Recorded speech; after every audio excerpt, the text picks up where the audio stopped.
Bismillahirrahmanirrahim. Assalamualaikum warahmatullahi wabarakatuh. Apa kabar sobat beriman? Kembali lagi di Hidayah Islam. Sebelum melanjutkan video ini, jangan lupa untuk menekan tombol subscribe dan mengaktifkan lonceng notifikasi. Mudah-mudahan kita yang telah menekan tombol subscribe diberikan kesehatan, rezeki yang melimpah, dan apapun yang kita inginkan dapat terkabul. Amin. Amin ya rabbal alamin. Rasulullah Sallallahu Alaihi Wasallam pernah memimpikan Nabi Isa dan Dajjal. Dalam mimpi itu, beliau diperlihatkan ada seorang laki-laki dalam rupa yang paling baik di antara manusia. Rambutnya keriting dan panjang sampai ke bahunya. Kepalanya seakan meneteskan air. Ia meletakkan tangannya di antara dua punduk lelaki di sampingnya. Dia melakukan tawaf di Ka'bah. Nabi lantas bertanya, "Siapakah orang itu?" Mereka menjawab, "Dia adalah Al-Masih bin Maryam." Kemudian, Rasulullah melihat ada seseorang berbadan tegap dengan rambut keriting, sedangkan mata kanannya buta. Keadaannya seperti yang dilihat sebelumnya, yaitu Ibnu Qatan.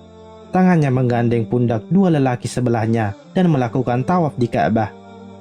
Nabi bertanya, "Siapakah orang itu?"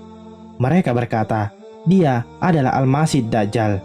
Hadis riwayat Bukhari, Muslim, dan Ahmad. Semua nabi telah mengingatkan bahaya Dajjal. Dalam salah satu hadis yang bersumber dari Ibnu Umar disebutkan, "Tidaklah Allah mengutus seorang nabi kecuali dia mengingatkan umatnya dari bahaya Dajjal. Nuh telah mengingatkan umatnya dan juga para nabi yang datang setelahnya. Ketahuilah bahwa Dajjal akan keluar pada kalian dan sekali-kali tidak bersembunyi dari kalian, dan Rabb kalian pun tidak akan menyembunyikannya dari kalian." Beliau menyebutkan hingga 3 kali. Dari hadis lain yang bersumber dari An-Nawas bin Sam'an Al-Kilabi, Rasulullah bersabda, "Jika Dajjal keluar dan aku masih bersama kalian, maka akulah yang akan melindungi kalian darinya. Namun jika ia keluar dan aku sudah tidak bersama lagi kalian, maka setiap orang harus melindungi dirinya sendiri.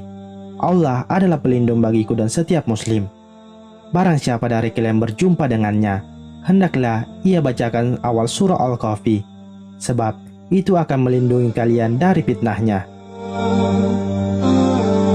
Selain dengan membaca surah Al-Kahfi di malam Jumat dan hari Jumat, umat Islam juga diberikan bocoran bahwa Dajjal akan dibunuh oleh Nabi Isa alaihissalam.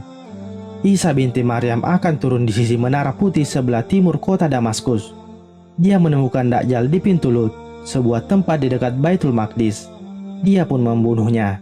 Hadis riwayat Muslim, Abu Daud, At-Tirmizi, Ibnu Majah, dan Ahmad.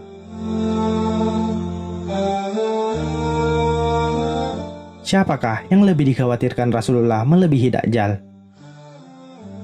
"Ada yang paling aku khawatirkan dari kalian ketimbang Dajjal." Beliau kemudian ditanya, "Apa itu wahai Rasulullah?" Beliau menjawab, "Ulama su." Imam Al-Ghazali menyandingkan ulama dengan kata su yang dalam bahasa Indonesia merupakan padanan kata buruk dan tercela. Ulama su berarti ulama yang buruk dan tercela. Ulama sejatinya merupakan pemuka agama yang mengayomi dan mendidik masyarakat untuk menjadi pribadi yang soleh. Namun ulama su justru sebaliknya. Ia menganjurkan kebaikan, tapi perbuatannya tidak mencerminkan demikian. Selain hadis tersebut, ditemukan hadis serupa dalam riwayat Ahmad, kan tetapi dengan menyebut a'immah mudhilin, para pemuka agama yang menyesatkan, bukan ulama su, namun keduanya memiliki arti yang sama. Adapun dalam hadis lainnya yang diriwayatkan dari Tirmizi dan Abu Daud dengan sanad sahih disebutkan tanpa menyebutkan kata Dajjal, "Sesungguhnya yang aku khawatirkan atas umatku adalah para imam atau pemuka agama yang menyesatkan." Hadis riwayat Abu Daud. Imam Al-Ghazali dalam kitab Bidayatul Hidayah menjelaskan alasan kekhawatiran Rasulullah sebab Dajjal memang bertujuan menyesatkan, sedangkan ulama su walaupun lidah dan ucapannya memalingkan manusia dari dunia, tapi amal perbuatannya dan keadaannya mengajak manusia ke sana.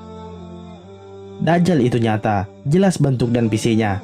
Tidaklah dia diutus di akhir zaman kecuali untuk menjerumuskan manusia ke dalam kesesatan, dosa, dan keburukan hingga terjerumus di dalam neraka.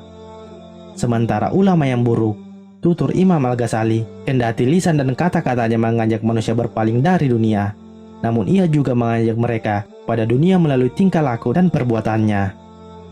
Imam Al-Ghazali melanjutkan, kerusakan yang ditimbulkan oleh orang yang tertipu dengan amal-amalannya lebih banyak daripada kebaikan yang ia lakukan dengan kata-kata. Sebab orang bodoh berani ragus dengan dunia ini gara-gara orang pintar.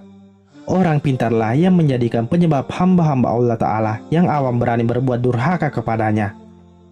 Inilah orang yang pintar yang justru membahayakan diri, agama, dan peradaban. Sebabnya, jiwanya sebenarnya bodoh, terus menipu angan-angan serta harapannya. Ia menganggap dirinya lebih baik dari kebanyakan hamba Allah Ta'ala. Adapun ciri-ciri ulama su menurut Imam Al-Ghazali diantaranya. Yang pertama, ialah pergunakan ilmunya sebagai sarana untuk memperbanyak harta. Ilmunya menjadi tumpuan untuk meraih sasaran duniawi. Kedua, ia menggunakan ilmunya untuk berbangga dengan kedudukannya. Ketiga, ia menyombongkan diri dengan besarnya jumlah pengikutnya. Yang keempat, ia masih mengira bahwa dirinya mempunyai posisi khusus di sisi Allah Subhanahu wa Ta'ala karena ciri-ciri, pakaian, dan kepandaian berbicaranya yang seperti ulama, padahal ia begitu tamak kepada dunia lahir dan batin. Mereka merupakan golongan orang-orang yang merugi. Digambarkan dalam hadis Nabi, siapa yang bertambah ilmu tapi tidak bertambah hidayah, ia hanya bertambah jauh dari Allah Subhanahu wa Ta'ala. Wallahu a'lam. Semoga video ini bermanfaat. Wallahu a'lam bishawab. Wassalamualaikum warahmatullahi wabarakatuh.